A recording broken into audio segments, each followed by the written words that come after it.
야3당은 굳은 공조로 탄핵안은 오늘 중으로 발의합니다. 오는 8일 본회의에 보고하고 9일 탄핵 소추안을 표결 처리할 것입니다. 2일이 안 되니까 그럼 9일에 하자. 아니다. 5일에 하자. 정기국회 때 안 되면 임시국회 열어서라도 다시 하자. 질서 있는 대통령의 퇴진. 이건 관심이 없는 겁니다. 오로지 탄핵입니다. 야당의 큰일 갈 생각 전혀 없어요. 이박이 대통령이 놓은 덫에 걸려서 오늘 탄핵이 불발이.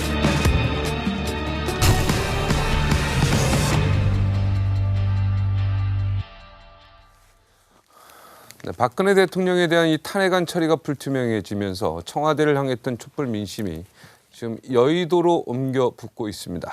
내일 열릴 6차 촛불 집회가 앞으로 탄핵 정국의 분수령이 될 것으로 보입니다. 오늘 함께할 분들 소개해드리겠습니다. 조혜진 전 새누리당 의원, 정현정 배재대 교수, 현경병 전 의원, 이민선 변호사, 그리고 오늘 특별 손님으로 박용진 더민주당 의원 함께해 주셨습니다. 어서 오십시오. 안녕하세요. 네, 반갑습니다. 네, 오늘 그냥 편하게 순서 없이 하도록 하겠습니다. 탄핵 정국 진짜 승부는, 네, 오늘 이런 주제로 판례를 오늘은 3등부터 하죠. 네, 3등부터 듣겠습니다. 네. 박영수 특별검사, 굉장히 아주 의지 강한 그런 모습. 잘 아시잖아요. 네, 전 DJ 청와대 때 사정비서관 하셨기 때문에 그때 출입 기자로 잘 압니다. 막판 뒤집기, 네, 노리는 청와대 이런 얘기인데요. 아니죠? 특검 끝내기죠. 이거 특검 끝내기 기대하는 촛불입니다.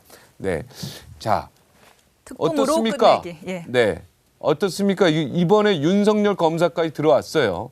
뭔가 좀 굉장히 이제 특검에 모든 국민의 관심이 집중되고 있습니다. 어떻게 보십니까? 관심의 무게, 국민의 요구 이런 거는 정확하게 알고 있는 분들인 것 같고요. 윤석열 팀장을 맡게 되죠. 특별수사팀장을 맡게 될 텐데 이전에도 팀장이었던 분이에요. 네. 우리가 다 기억합니다만 국정원 댓글 사건 때 그야말로 팀장 하다가 사실상 쫓겨나다시피 했던 분인데 저분이 결합한다면 할만하다라고 하는 것이 국민들의 신뢰인 것 같고요. 저도 박수를 보냅니다. 열심히 해줬으면 좋겠습니다. 박영수 특별검사는요? 저는 일단 기본적으로 박 씨에 대한 신뢰가 있어요. 최고 나서 무너지긴 했는데. 본인도 박 씨 아닙니까? 그렇습니다. 우리 역시 네, 저도 박 박종진 씨인데요. 네. 대표님도 그렇고. 편현주의를 여기서 누굴 그게 아니라요. 괜히 그런 거 있잖아요. 네, 박 씨가 시도. 그런데 네. 박영수 이번 특검에 대해서는 추천하는 야당 내에서의 의견들을 저도 쭉 들어봤을 거 아닙니까? 네. 제가 원래 법정하는 거 네. 관계가 없는 사람이라서 기본적인 실력에 대한 믿음 이런 것들은 가지고 있더라고요. 네. 그러니까 추천을 했죠. 한가른 박영수 특검에 대한 우려도 있었죠. 사실 좋은 기대만 있었던 건 아니에요. 야당에서 솔직히 사실은 국민의당 추천 인사다. 그리고 또 우리 최재경 민정수석과 좀 가까운 사이다. 심지어는 우병우 전 수석과도 가까운 사이다. 그래서 제대로 된 수사를 할 수 있을 거냐라는 우려의 시선은 상당히 있었던 것 같아요. 그런데 이제 윤석열 검사가 이제 합류를 하면서 물론 이제 수사팀장이긴 하지만 그럼에도 불구하고 그런 불신을 조금 더 이제 불식시키는 데 도움이 되지 않았는가. 그게 박영수 특검의 한 수가 아닐까라는 거죠. 네. 그래서 객관적 수사를 하겠다라는 목적은 같은데 문제는 이제 한간에 있는 여러 가지 의심과 또 객관적 수사가 아닐 거라고 하는 어떤 정치적 비난 이런 것들을 좀 사전에 불식시키고 한다는 점에서 윤석열 검사는 상당히 의미 있는 역할을 할 거다 이렇게 보고 있죠. 윤석열 검사가 합류한 거는 박영수 이 특검에 대한 신뢰가 있다고 저는 봅니다. 그렇죠. 지난번에 댓글 수사팀장 해서 원래는 그걸 맡겼을 때는 제대로 한번 파헤쳐보라고 한 줄 알고 열심히 파헤쳤더니 뒤에서 그냥 위에서 흔들고 나중에는 진 누르고 이래가지고 불명예스러운 일까지 생기고 항명사태까지 생기고 그랬는데 아픈 기억이죠, 본인으로서는. 특수검사들은 진짜 칼잡이로서 예리한 칼을 가지고 그냥 좌고우면하지 않고 다 쑤셔가지고 파헤치는 것이 기본인데 그거를 갖다가 공안부 검사들이 들으면 좀 그렇게 할지 모르겠지만 요래재고 저래재고 이렇게 해가지고 안에서만 수사하라고 하면 특수검사들은 못 하거든요. 그런데 박 특검은 그걸 그 앞뒤 안 재고 국민만 바라보고 사건만 보고 제대로 수사해도 된다고 하는 믿음이 있기 때문에 합류한 거 아닌가 싶습니다. 네, 뭔가 믿음이 있었겠죠. 그러니까 윤석열 검사 여기 들어왔고 이제 특검보가 임명되면 아마 어떤 식으로 특검에 갈게 아마 훤히 보일 겁니다. 근데 박영수 검사는 제가 사실은 그 당일날 통화를 했는데 정말 자기 팔을 자르는 그런 심정으로 이건 역사의 오명에 남는다. 만약에 이렇게 되면 조금이라도 국민의 뜻에 부합되지 않으면 안 된다. 여기에 대해서 분명히 약속을 하셨기 때문에 저는 개인적으로 믿습니다. 예. 아니 진짜 그 통화 때문인가요? 왜요? 제가 볼 때는 네. 이 박영수 특검이 바로 앞으로의 방향을 밝힌 부분이 제가 볼 때는 국민이 원하는 방향을 그대로 다 이야기를 했어요. 예. 박근혜 대통령에 대해서 직권 남용 차원이 아니라 뇌물죄라고 뇌물죄, 분명히 제3자 뇌물죄를 적용하는 부분, 그다음에 세월호 7시간, 그리고 뭐 등등 해서 최태민 유사종교. 어우, 그 민감한 부분들까지 정면으로 다 이제 다루겠다 그렇게 하셨으니까 뭐 저도 뭐 제가 주변 사람들에서 평판 뭐 이리 두루 다 들은 바가 다 비슷합니다.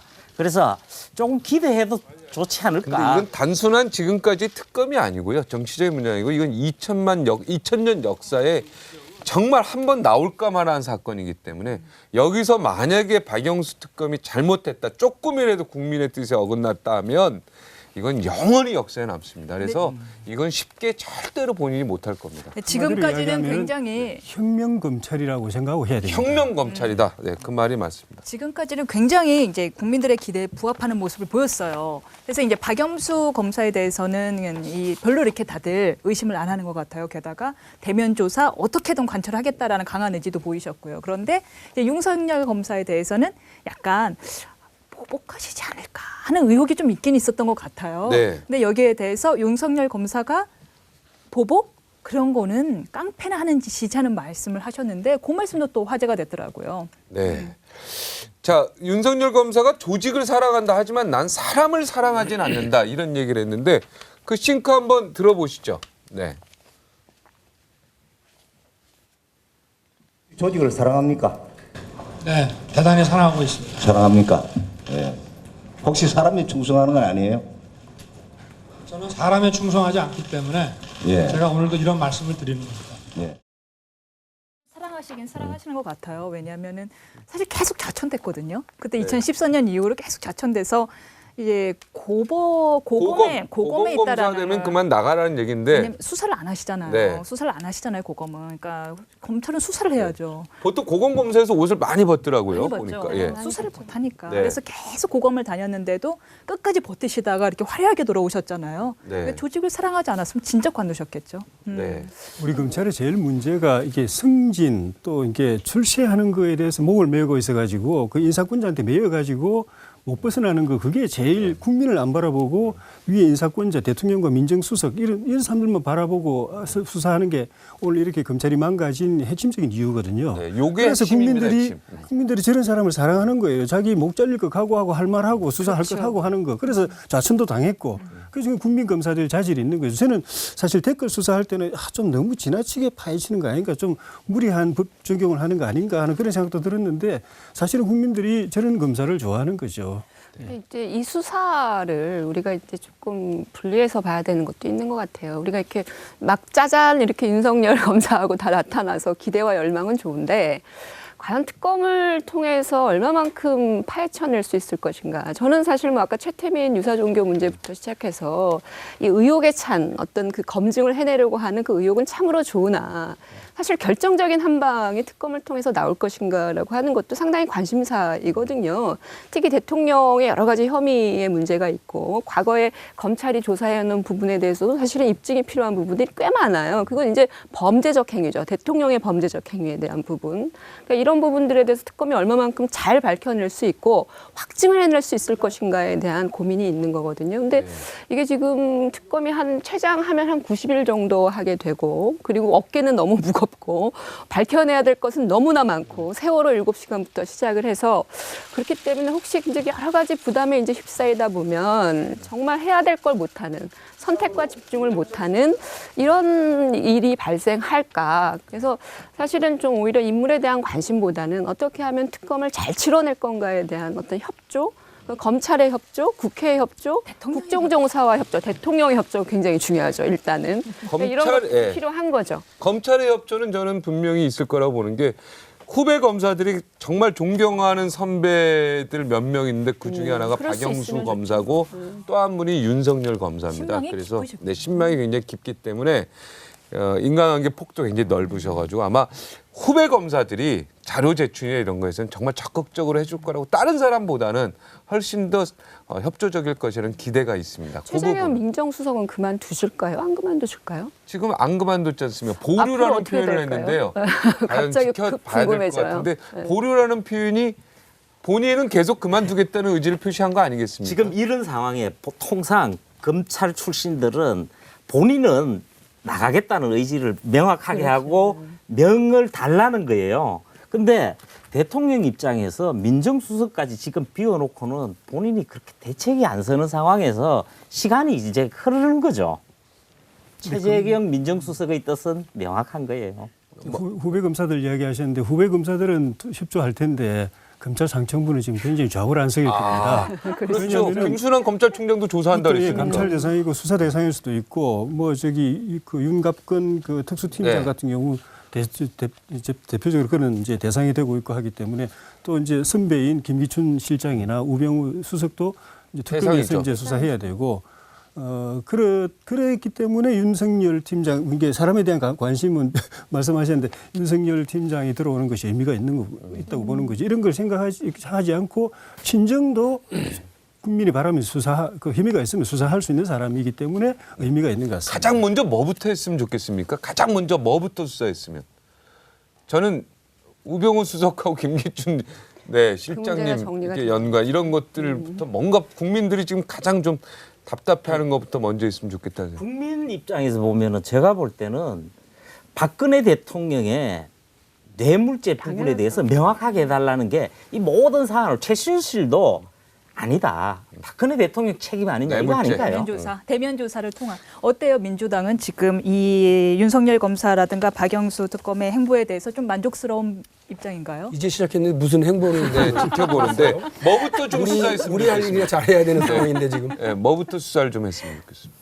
지금 저는 다른 거보다는요 뇌물죄 관련입니다. 그러니까 저희는 뭐 일관되게 저희들이 좀 주장을 해오는 건데 그 이른바 최순실 씨가 개인적으로 박근혜 대통령에게 국정농단을 하고 국정에 개입했을까? 저는 다르다고 보거든요. 그러니까 분명히 그 우리나라 이제 재벌들과 연관돼서 뇌물을 받고 이득을 쥐어주는 이런 식의 관련이 돼 있을 거예요. 근데 이전에 검찰 수사 첫 번째는 뭐였느냐면 우리 시천말로 얘기해서 우리 재벌이 대기업이 삥 뜯겼다는 거 아니에요? 예. 그러니까 뭐 어떻게 말하면 학교 폭력이 피해자 정도로 이렇게 만들어놨어요. 아둔한 사람들 정도로. 네, 피해자들을 왜 괴롭히냐? 그러니까 그 국회에서 국조특위에서 청문회 국조특위에서 이렇게 어떤 증인을 채택하려고 그러니까 왜 피해자를 괴롭히느냐 이런 거 아니었어요? 근데 실제로 보면 재벌이 적극적이고 조직적으로 최순실을 통해서 뇌물을 주고 이 정권과의 서로 주고받는 관계로 간 거죠. 삼성이 그 굴지구엽 삼성이 그 정윤의 딸에게 말이나 사주고 말똥이나 치워주는 그런 역할을 했을 거라고 생각하지 않아요. 보다 적극적으로 했을 거고 최근에 드러난 일단이 국민연금을 동원한 사적 편취 이런 부분이거든요. 정확하게 짚어야 돼요. 지금 이야기가 사실은 굉장히 중요한 얘기고 지금 박영수 특별검사도 이 부분에 뭔가 초점을 두고 기업에 대한 수사도 철저히 해야 된다라고 얘기를 한 부분이 그게 있거든요. 이제 그 사실은 상당히 중요한 포인트인 거죠. 근데 저는 이제 한편으로 또 우려가 돼요. 그러니까 이게 자꾸 이제 검찰의 관성적인 특성을 가지고 예를 들면 지금 특검 행위를 우리가 얼마만큼 이제 볼 거냐, 그건 아닐 거라고 이제 기대하지만 과연 과거에 검찰이 뼛속같이 그 검사인 사람들의 이른바 수사의 어떤 기본적인 특성이라고 할까요? 방향이라고 하면 정치인이나 대통령한테는 굉장히 세게 밀어붙일 수 있는 명분과 근거를 갖고 있는데 이른바 이 늘 있는 권력가로서의 기업에 대해서는 검찰 조직이 이제까지는 굉장히 취약해 왔다라는 평가예요. 그러니까 정치에 대해서 미래 권력이나 현재 권력에 대해서는 상당히 세게 밀어붙일 수 있는데 늘 있을 것 같은 권력에 대해서는 용기 없는 모습들을 보여와서 저는 이번에 그걸 해주길 바래요. 그걸 밝혀야 되거든요. 그래야 사실은 대통령의 뇌물죄도 같이 연동이 돼 있는 거기 때문에. 근데 혹시라도 그런 관성이 또 이 작동을 해서 안 한다 그러면 이거는 또 전론발이 수사가 될 수밖에 없어요. 박용진 그래서 의원이 굉장히 예리하게 박용진 지적했어요. 의원님이 일관되게 이게 이 삼성의 이 진짜 완전 표적 저격수 역할을 항상 자청하셨거든요. 그래서 지난번에도 특검 때 왜 이재용 부회장 안 부르냐를 강력하게 외치셨었는데 근데 이번에는 아니 또 박신대 박영선 의원이죠. 아니 박용진 의원 하셨어요. 네. 근데 이번에는 이재용 부회장 국감 때요. 근데 이번에는 박용진이라네. 잠깐만. 박영선 의원. 이재용 부회장이 증인으로 채택이 됐단 말이에요. 좀 어떻게 만족하세요? 채택이 안 됐을 텐데요. 채택됐다고 강력하게 어제 지금 저 그룹 회장들뿐만이 아니라요. 사실은 무슨 관계의 고리가 있어야 되느냐인데 특검에서 삼성 같은 경우는 사장, 미래전략실의 사장은 빠지고 부사장이 되고 하는 정도까지 좀 떨어져 있어서 국조 말씀이시죠? 예, 이번 국조를 얘기하는 겁니다. 뭐 특검의 경우는 어떻게 나갈지 모르겠습니다만 국조가 그래서 지금 답답하다는 얘기가 있는 거예요. 국회가 국민의 의견을 잘 대변하지 못하는 그래서 어떻게 보면 대기업과 재벌의 로비에 이렇게 포획되어 있는 거 아니냐라고 하는 우려까지 있습니다. 저만 하더라도 지난번 국정감사 때 그때 이미 이런 정황에 대해서 관련해서 불러서 이재용 이사장이 왜 삼성공익재단에 그 돈을 동원해가지고 자기 이익을 위해서 3천억 원의 주식을 매입했느냐 지적하고 물어보고 싶었거든요. 안 와요. 나타나지도 않거니와 온갖 군데에서 그러면 안 된다는 로비가 들어오죠. 그러니까 국회에 대해서 국민 여러분이 보다 더 많은 감시와 질책과 이런 걸 해주시지 않으면 국회도 제대로 쓰기가 상당히 어렵습니다. 이게 또 연금공단하고도 뭔가 연관이 돼 있고요. 이번에 일이 더 점점 커졌어요. 네, 점점 커지고 있고 저는 미르재단이나 K스포츠에 가장 돈을 많이 낸 기업, 가장 1등으로 낸 기업 여기에 뭔가 좀 초점을 맞춰야 될 거 아닌가 생각이 들어요. 제가 만약 검사면. 왜냐하면 맨 마지막 내신 분들은 억지로 내신 분들이 많거든요. 이분들보다는 맨 처음에 선두주자로 해서 자청해서 여기는 뭔가 있을 수도 있겠다. 이런 의혹은 있어요, 항상. 예. 어떻습니까? 서울업대 출신으로. 사실은 우리 박근혜 정부 들어서고 난 뒤에 원래 이제 정권이 바뀌면은 그 청와대나 행정부 쪽으로 라인을 새로 다 연결되는 라인을 다 각 기업이나 무슨 기관이나 뭐 다 찾아가지고 연결하지 않습니까? 그런데 우리 이 박근혜 정부는 너무 폐쇄적이고 주변에 사실 문고리 3연방 말고는 대통령이 신임하거나 뭐 군안을 위임하거나 또 외부의 소통 창구 역할을 주거나 이런 게 없어 놓으니까 기업들이 다 찾아야 했는데도 없는 거예요. 그래가지고 다들 포기하고 있었는데 삼성이 찾아낸 거 아닙니까? 최순실하고 또 심지어 그 밑에 이제 까지. 삼성이 이걸 찾아낸 겁니까? 그렇죠. 확실한 거죠. 야. 소문은 들었는데 뭐 딴 기업들은 이제 확인을 못 해주는데 삼성은 확인해 보니까 이게 핵심이라고 확실한 라인이다는 걸 또 확인하고. 듣자니 대선 전에 찾았다고 하던데요. 그럼요. 그렇죠. 대선 전에 찾았죠. 대단하네요, 삼성.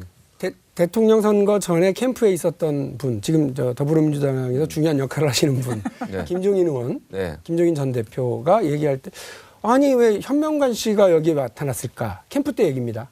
현명관 씨 나타났을까? 그 현명관 씨와 관련해서 여러 의심들을 하고 있는 것 중에 하나가 현명관 씨가 삼성과 캠프 이런 연결을 하지 않았을까? 그리고 그런 영향력이 있는 분이에요. 현명관 당연하죠. 전 의원 같은 경우 충분히 영향력이 있는 분이고요. 상경 부회장까지. 그러면서 그때부터 그려진 거 아니냐라고 하는 의심점을 이것저것에서 말씀하신 제가 들었거든요. 네, 현명관 씨가 상금 부회장했어요, 정기업련에. 근데 이미 최순실을 비롯한 이른바 비선 조직에 대한 의구심은 대선 캠프 대선 과정에서 있었잖아요. 그게 누군가 최태민 얘기가 더 많았죠. 그러니까 최태민도 있었지만 최순실의 관계 이런 것도 최순실 실제로 그 비선의 한 부분에 있었다라는 것을 정치권에서도 알고 계셨다고 하는데 근데 삼성이 뭐 특이한 거 알아낸 건가요? 사실은 그때는 이제 정윤회 씨가 주로 주목을 받았습니다. 최순실보다는 정윤회죠. 했지만 무슨 전략이나 정책이나 이런 역할은 정윤회 씨가 하는 걸로 알고 있었고 또 그게 사실이었을 겁니다. 근데 이제 그런데 나중에 알고 보니까 정윤회 씨도 거세되고 최순실이 그걸 다 독점해가지고 이렇게까지 될 그렇게 한 거를 정확하게 아는 기업은 별로 없었던 거죠. 그걸 정확히 아는 게 삼성이었다. 지금 와서 나온 보니까. 얘기는 최순실 얘기가 있었거든요. 이명박 캠프에서도 그 부분에 대해서 알고 있던 경우도 최태민 부분에 다루었고 그냥 그 최순실 씨는 최태민의 딸 또 정윤회 씨가 실질적인 역할을 하고 그 부인 정도로 인식을 하고 있었지 정치적 역할은 누구도 생각하지를 않았었고요. 네. 그리고 삼성 부분은 이 부분이 있어요. 사실은 삼성이 미르하고 K스포츠 재단이 낸 게 204억인데 이거는 그 삼성 입장이나 정경련에서 이야기하는데 기업 규모별로 일정하게 할당을 해서 했고 그 부분은 있다라는 거는 있어요. 그런데 그 부분보다 더 중요한 거는 그 부분도 물론 우리 박 의원님이 많이 하셔가지고 꼭 규명하시길 바라는데 또 덧붙여야 될 부분이 그 이후에 아까 말 사고 말똥 치우고 뭐 이렇게 하면서 그 이후에 들어간 게 지금 노출돼 있는 것만 해도 94억 원 정도 될 거예요 아마. 네. 그래서 그 부분들에 대한 것도 이번 특검의 중요한 부분 아닌가요? 그 부분도? 중요한 당연히 저는 뭐 수사 대상이기도 하고 전 청와대 파헤칠 관계자도 삼성을 잘 봐라 뭐 이렇게 멘트를 했었는데 하여튼 뭐 오늘 그 의지를 박영수 특별검사가 또 밝혔기 때문에 지켜봐야 될 것 같아요. 아무래도 기업이라 그러면 우리나라 제1대 그룹은 아무래도 삼성 아니겠습니까? 뭐 다 지켜보겠지만 네. 요즘 정치권이요. 9회 말 야구 경기와 비슷한 상황이 전개되고 있어요. 진짜 승부는 9회 말 투합부터다. 뭐 이런 내용인데요. 자, 두 번째 판넬로 가보겠습니다. 네, 탄핵 구치는 야권인데요. 야권이 오늘 탄핵안 발의하고 9일 결판 짓겠다고 했습니다. 뭐 5일 하겠다가 이제는 뭡니까 그 비박계까지 포함해서 9일까지 가겠다는데 어제 추미애 대표의 돌출 행동에 균열이 생겼었는데 어떻게 야 3당 그리고 비박 함께 갈 수 있을까 좀 우려되고 있는데요. 어떻게 보십니까 우리 박용진 의원부터. 박종진 앵커께서 9회 말 야구에 비교를 하셨는데 동네 축구죠. 국민들이 보시기에는 막 뻥축구라고 합니다. 네. 뻥 차고 우르르 뛰고 그래서 누가 수비 보고 누가 공격하는지도 잘 모를 정도로 거의 국민들이 볼 때는 아수라장국회 네. 보실 텐데 그 한복판에 서 있는 저도 힘들어요. 그러니까 시시각각 상황은 변하죠. 아침 저녁으로 당 대응도 달라지죠. 네. 저쪽 당도 이리 갔다 저리 갔다 하죠. 비박계도 마찬가지고 제가 볼 땐 친박도 거의 정신없는 상황으로 막 있는 그러니까 국민들이 국회부터 해산시키자 뭐 이런 얘기를 하시더라고요. 네. 기분은 충분히 알겠고요. 다만 다행스러운 건 어제 그렇게 한바탕 서로 뱅글뱅글 돈 다음에 제자리로 다 왔고요. 네. 그래서 작전 타임 오늘 오전에 해서 3당의 원내대표가 모여서 그 공조를 다시 국권이 복원했다 이렇게 말씀을 드리겠고요. 사실은 그러니까 이게 오전에 했던 얘기와 오후에 했던 얘기가 같은 얘기인데 오전에는 웃고 지나가고 오후에는 화를 내는 경우가 많아요. 네. 그거는 이번 상황이 아니라 국회가 다 약간 그런 때가 많은데 며칠 전만 해도 2일이나 9일이나 상관없다. 탄핵이 되는 걸 중심으로 판단하겠다가 모두의 생각이었는데 느닷없이 2일은 충신이고 9일은 배신이고 뭐 이런 약간 이상한 네. 분위기가 만들어졌었거든요. 근데 이제 오늘 이렇게 정리됨으로써 이른바 비박계는 대통령이 3차 담화 이후에 이렇게 좀 주춤하고 있었던 상황에서 스스로 내걸었던 대의 명분 7일날 6시까지 대통령이 이선 퇴진 및 그리고 날짜 본인이 언제 정확하게 사퇴할 것인지를 날짜를 분명히 해라. 이거를 7일날 오후 6시까지 하지 않으면 우리는 탄핵으로 간다라고 하는 자기 입장 정리를 했고요. 야3당도 일단 힘을 다시 합쳐서 오늘 발의를 했기 때문에 8일날 본회의 보고하고 9일날 운명의 표결이 이제 닥친 거죠. 제가 얘기를 너무 많이 하나요? 아, 괜찮습니다. 근데 저는 사실은 뭐 개별 의원들께서는 그 말씀하시는데 저는 이런 가설도 한번 세워봐요. 이 겉으로는 탄핵을 원하나. 그러니까 이거는 새누리당 비박도 마찬가지고요. 더불어민주당도 마찬가지고 국민의당도 마찬가지일 네. 겁니다. 겉으로는 탄핵을 원하나. 그게 이제 광장의 민심이죠. 네. 끝을 내주기를 네. 바라는. 그런데 여의도 정치에는 하야를 원하는 게 아닐까. 그 하야를 그러니까 퇴진. 그 퇴진을 원하는 건 뭐냐면 장점이 있죠. 이른바 대선 스케줄을 조절할 수 있다는 겁니다. 그러니까 대통령을 언제 그만두게 만드느냐는 자신들의 대선 스케줄을 어떻게 갖다 맞추느냐와 연동이 돼 있는 거예요. 그러니까 이게 뭐 믿거나 말거나 누구죠? 추미애 대표가 김무성 대표 노트에 나온 거 아니겠습니까? 1월 어쩌고 저쩌고. 그게 이제 이른바 민주당의 대선 스케줄인 거죠. 1월 조기 대선, 3월 조기 대선. 그리고 새누리당도 비박도 그런 거 아닙니까? 어쨌든 시간을 벌어서 대통령이 한 4월 정도에 그만두시면 한 달 뭐 이렇게 기타 해서 후보 경선도 해볼 거고 후보가 적절한 사람 없으면은 뭐 개헌 전국을 해서 어떤 방식으로든 뭐 외부 연대를 할 것이고 시간을 벌게끔 하는 것이거든요. 저는 어느 순간이 되면서 특히 이제 대통령께서 3차 담화를 내신 그 이유가 저는 기점이라고 보는데 이제는 정치권이 광장의 민심엔 관심이 없고 어떻게든 빨리 이제 계산에 들어가야 되겠다. 그러면 누가 대통령을 내려앉힐 것이냐. 그리고 그 스케줄을 누가 관리할 거냐. 여기에 주도권 전쟁을 지금 하고 있는 거거든요. 그러니까 이제 추미애 대표 삑살이 되는 거죠. 그걸 이제 들켜버린 겁니다. 그러니까 이런 식으로 가니까 이제 국민들은 어디로 가야죠? 청와대로 안 갑니다. 국회로 가야 됩니다. 국회로 가서 도대체 뭐 하느냐. 제대로 끝을 내야 될 거 아니냐. 국회가 할 수 있는 끝을 내는 방법은 탄핵밖에 없습니다. 지금 상황에서. 그러니까 이런 부분들에 대한 것들을 봐야 되는데 제가 볼 때는 내일 촛불광장에 나올 국민들의 민심도 상당히 지금 균열될 가능성이 높다. 정치권이 이렇게 되기 때문에. 탄핵도 있고 뭐 제3당이 그러니까 여야가 다 합쳐서 뭐 소위 질서 있는 퇴진, 국민이 납득할 만한 퇴진에 합의하는 것도 또 하나의 방법일 수도 있겠다라는 생각도 곰곰이 하다 보면 그러니까 협상이 안 된다고 우리가 거의 뭐 이제 기정사실화 되니까 지금 탄핵밖에 방법이 없는 걸로 나오는데 만약에 멋진 협상이 하나 나온다면 그것도 또 방법이 될 수 있지 않겠나라는 생각도 들어요. 왜냐하면 국정혼란을 두려워하는 국민들이 또 일부 있거든요. 그렇죠. 예.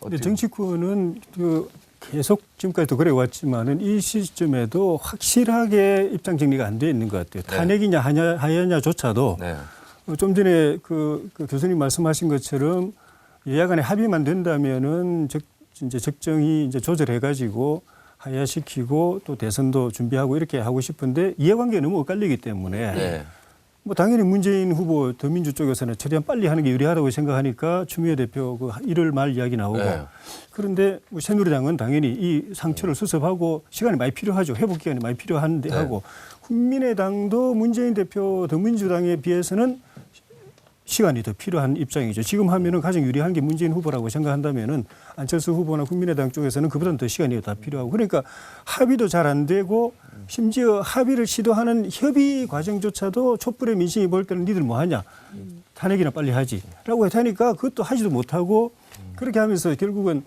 그 좀 전에 이제 그 박용진 의원님 야구 말씀하셨지만은 저는 축구 생각이 나요. 촛불 민심. 제가 야구 얘기했고 축구 얘기했습니다. 지금까지 쭉 이끌어온 거는 사실 촛불이지. 정치권은 거기에 무임승차 하려고만 했고 그 무임승차하면서 많이 가져갈 계산만 했지 하나도 한 거 없습니다. 오히려 더 문제는 촛불이 정리해 놓은 걸 다 어지럽혀 가지고 촛불 때문에 뜨거워서 뒤로 물러섰던 대통령이나 청와대가 다시 기운 차리고 또 틈새 보면서 반격할 기회만 준 게 정치권이 한 거예요. 그러니까 촛불 민심에 보면은 물론 이제 정치권이라도 다 말할 수는 없고 새누리당이 큰 책임이 있고 그중에 친박 비박이 책임이 있고 야당은 그보다는 책임이 덜하지만은 어쨌든 키를 쥐고 있는 거는 야당인데 그 촛불에 보면은 자기들이 그 축구에서 골 앞에까지 문전 앞에까지 몰고 가가지고 골키퍼까지 제치고 노마크 찬스로 어시스트 해줬는데 그거를 발만 툭 대면 들어갈 걸 갖다가 우왕좌왕하면서 그냥 골대를 맞추고 다시 나왔어요. 골대를 맞추고 다시 나온 거예요. 서로 몇 골씩 놓치고 있는 거니까 이게 오래 가면은 결국은 국민들이 대통령 주저앉히고 그다음에 검찰 주저앉히고 그다음에 나중에 여의도 주저앉히려고 갈 겁니다. 그러니까 지금 저는 기본적으로 더불어민주당만 이제 확실하게 말씀드릴 수 있는데 의심은 할 수 있겠죠. 그렇지만 지금 탄핵을 가결시키겠다라고 하는 계획과 의지는 분명히 더불어민주당 가지고 있다 말씀드리고요. 지금 다른 생각하고 주판을 튀기고 있으면 다 죽는다라는 걸 모르는 사람들만 그러고 있다는 말씀드리고요. 대통령을 분명히 보자고요. 검찰이 이미 그 수사를 통해서 여러 증거와 자료를 증언을 다 모아서 확인을 해서 드러난 범죄 혐의에 대해서조차 난 아니다라고 얘기하는 분입니다. 국민들 앞에서 계속해서 그걸 얘기하고 있는 분이에요. 그런데 그 정치권이 이렇게 어설프게 만들어 놓은 합의, 4월 말 사퇴 이런 것을 받아들여서 한다? 저는 그거 믿지 않습니다. 그 사이에요. 대통령에게는 검찰에 대한 인사를 할 수 있고요. 물러나는 헌재소장과 헌재재판관에 대한 인사도 할 수 있습니다. 추천도 할 수 있어요. 그리고 또 있습니다. 어떤 경제 난국이 닥칠지 모릅니다. 어떤 안보 위기가 올지 모릅니다. 어떤 외교 위기가 닥칠지 몰라요. 그때 대통령의 역할이 갑자기 커지면 이전에 있었던 정책 합의 그거 아무 의미 없습니다. 지금 헌법이 명령하고 있는 유일한 절차를 헌법이 보장하고 있는 국회의 권위에 따라서 권위가 이 탄핵으로 가져가는 수밖에 없습니다. 그래야 범죄 혐의를 갖고 있고 국민들이 물러나라고 얘기하고 있는 대통령의 질서 있는 퇴진이 마련되는 거지. 지금 그 각자의 계산과 각자의 욕심을 가지고 얘기를 해가지고 이거는 정리 안 됩니다.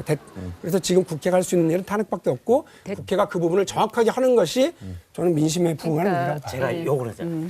탄핵은 제가 볼 때 민주당이 그 하고 있는 방향이 맞아요. 왜 그러냐 하면은 여론조사를 하면은 국민 여론조사에서 대통령의 그 물러나는 방법에 있어서 항상 탄핵이 압도적입니다. 왜 그러냐면 제가 볼 때 본질적으로 국민들은 대통령 권한 정지라도 이게 가장 확실하고 빠르기 때문에 그래요.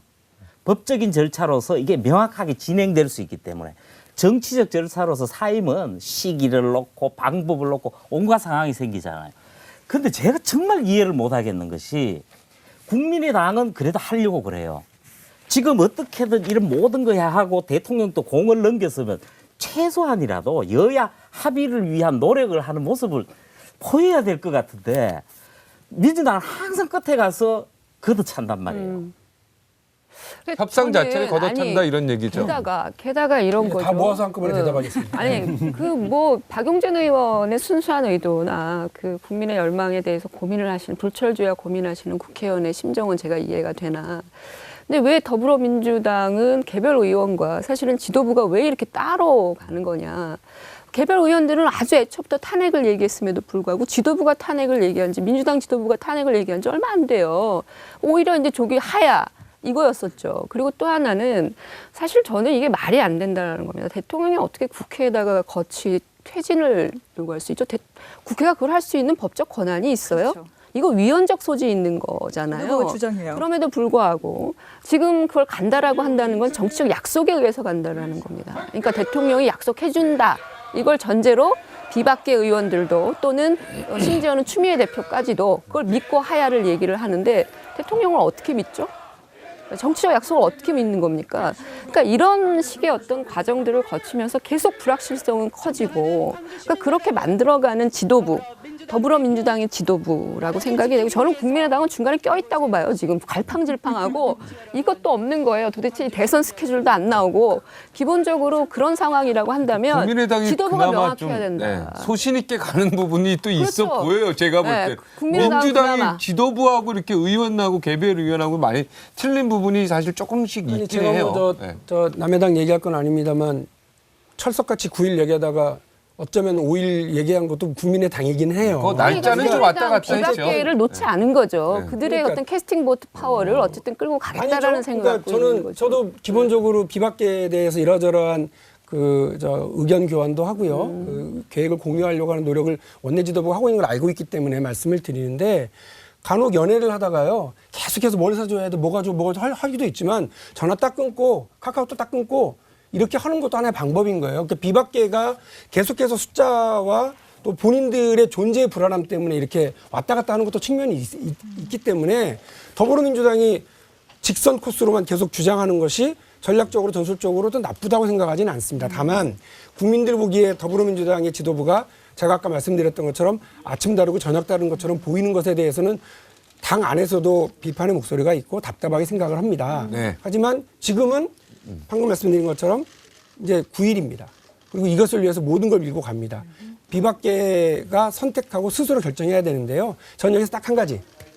지금 가장 좌불안석은 더불어민주당도 아니에요. 비박계예요.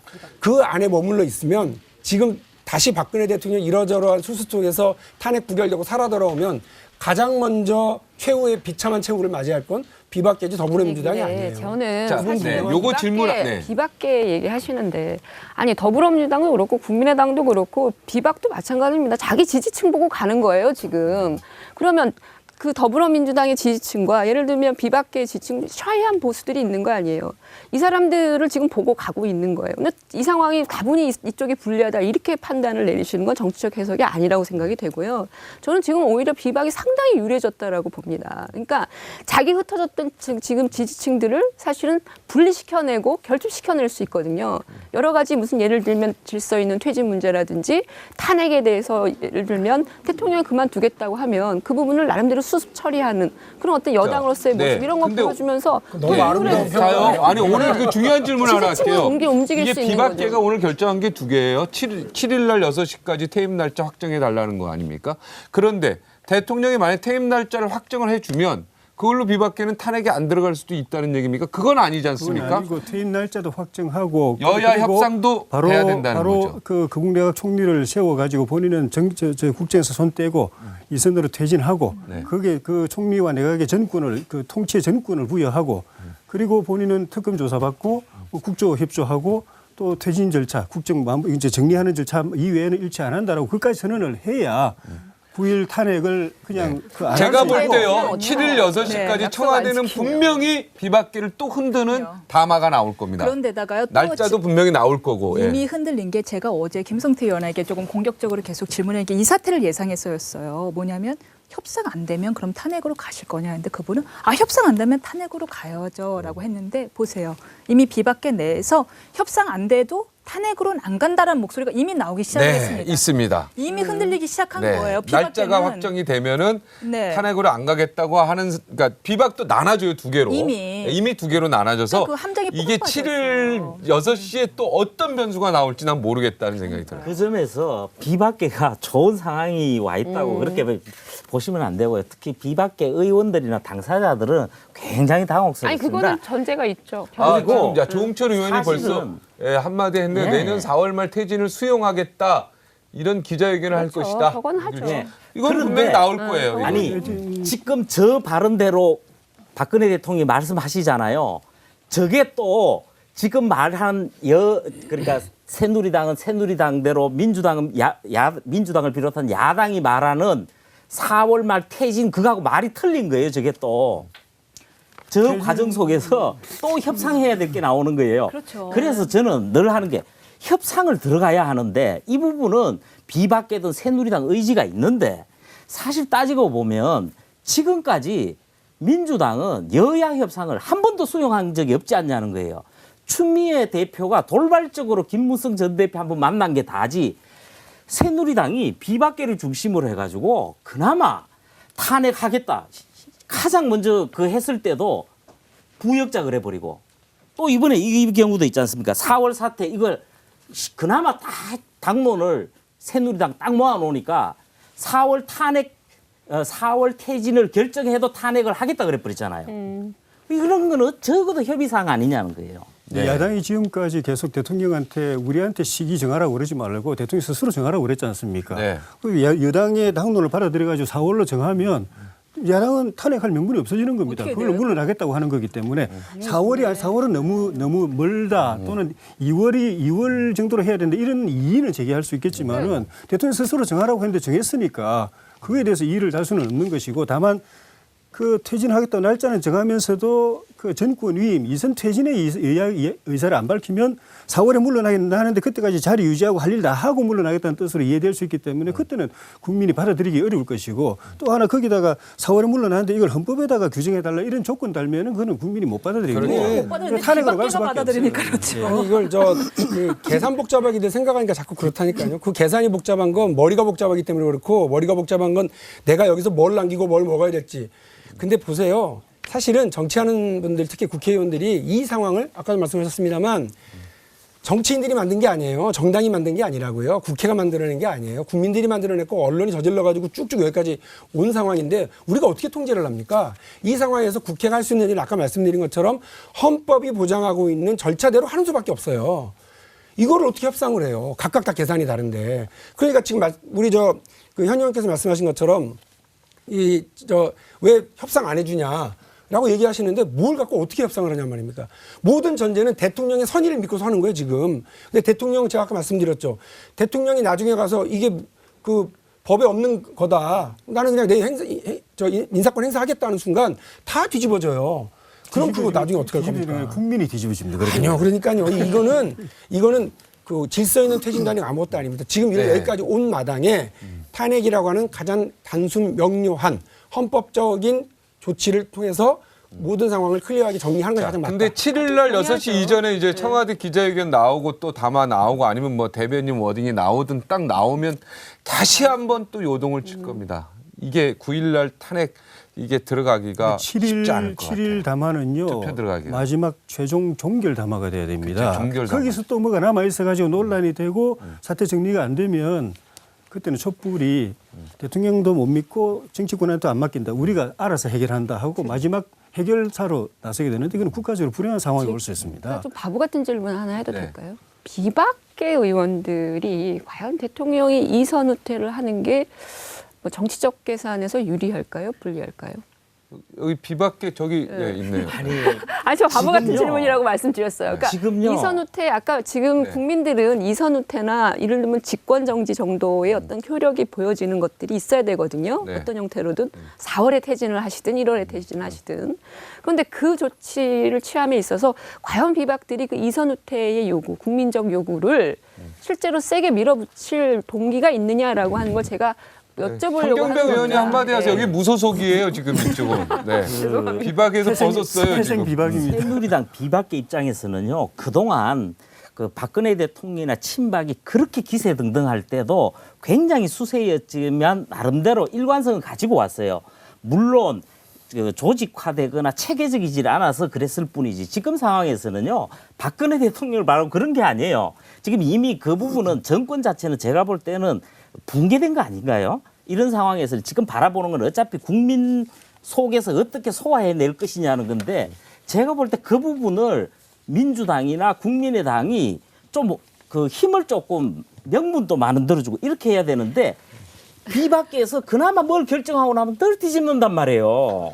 그리고 사실 아까 그 왜 협상할 게 부분에 제가 볼 때 두 가지는 꼭 해야 돼요. 뭐냐 하면은 총리가 그중에 있어가지고 거국 중립 정부를 통해 가지고 국정에 차질 없는 운영을 하겠다는 모습을 보여줘야 되잖아요. 그게 가능하냐는 근데요, 거죠. 사실은 그 처음에 대통령이 국회에 와서 의장을 만나서 국회 추천 총리를 받아들이겠다라고 했을 때요.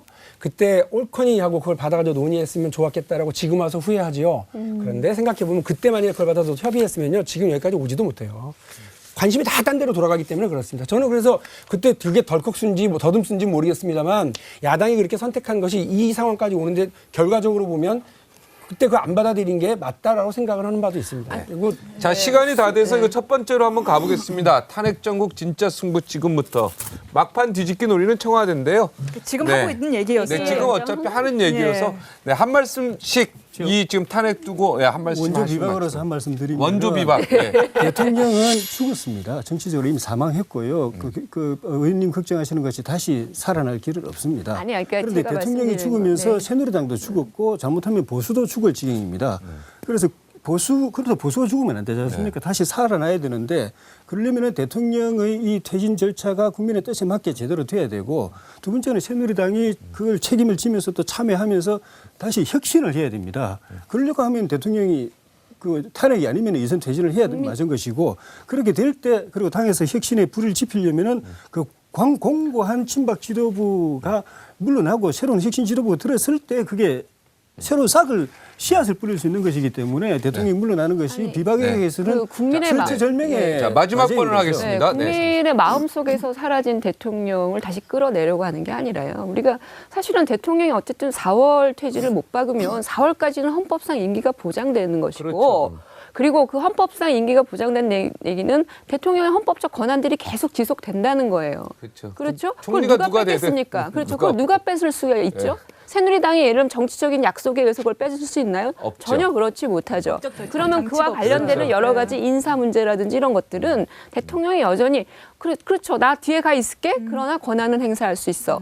이 구조를 만들 수 있다면 사실은 저는 이게 가장 국민들이 우려하는 거거든요. 대통령이 그만두는 것이 문제가 아니라 대통령은 당장 지금 일에서 손 떼라는 거예요. 법적으로. 그렇죠.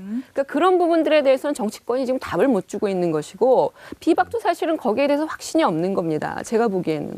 네. 그 어쨌든 계산은 복잡하고 마음은 정신없고 뭐 혼미한 상태일더라도 답은 나왔어요. 9일 탄핵입니다.